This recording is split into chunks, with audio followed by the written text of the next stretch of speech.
ছাত্ৰ ছাত্ৰীসকল অষ্টম শ্ৰেণীৰ সমাজ বিজ্ঞানৰ ভূগোল খণ্ডৰ বসতি নামৰ তৃতীয় পাঠটো অধ্যয়ন কৰাৰ পাছত আমি 4 নম্বৰ হোম এছাইনমেণ্টৰ প্ৰশ্নটো আগবঢ়াইছোঁ।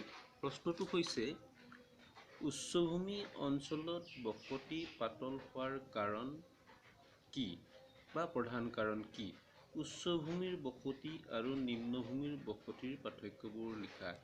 এই প্ৰশ্নটোৰ উত্তৰ পাবলৈ হ'লে তোমালোকে পাঠটোৰ শেষৰ খণ্ড উচ্চভূমি আৰু নিম্নভূমিৰ বসতি পৰিজ্ঞাপখিনি ভালধৰণে পঢ়িব লাগিব আৰু তাৰ পৰা তোমালোকে এই উত্তৰখিনি কৰিব লাগিব।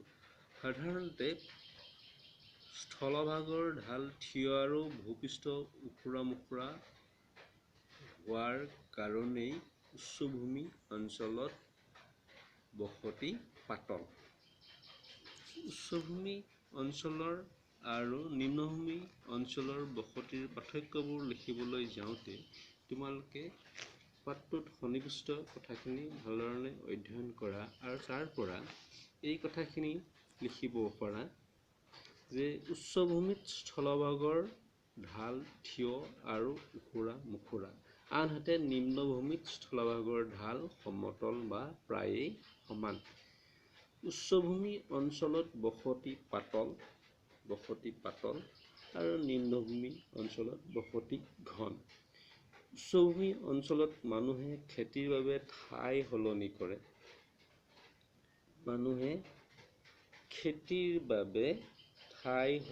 কৰে। আনহাতে নিম্নভূমি অঞ্চলত মানুহে খেতিৰ বাবে ঠাই সলনি নকৰে, একে ঠাইতে প্ৰায়বোৰ কৃষিকাৰ্য কৰে। 4 নম্বৰত লিখিব পাৰা তোমালোকে উচ্চভূমি অঞ্চলত মানুহে প্ৰধানকৈ মাকৈ, তিল, আলু, কচু, শাক-পাচলি, কমলা, মাটিকঁঠাল আদিৰ খেতি প্ৰচুৰ পৰিমাণে কৰে, বিশেষকৈ মাটিকঁঠাল আৰু কমলা। নিম্নভূমি অঞ্চলত মাটিকঁঠাল আৰু কমলা প্ৰচুৰ পৰিমাণে কৰা নহয়। 5 নম্বৰত তোমালোকে লিখিব পাৰা উচ্চভূমি অঞ্চলত বানপানীয়ে খেতি নষ্ট কৰাৰ কোনো থল নাথাকে, আনহাতে নিম্নভূমি অঞ্চলত বানপানীয়ে প্ৰায়েই শস্য নষ্ট কৰাৰ উপৰিও মানুহ আৰু পোহনীয়া জীৱ-জন্তুৰ ক্ষতিসাধন কৰে। 6 নম্বৰত তোমালোকে লিখিব পাৰা উচ্চভূমি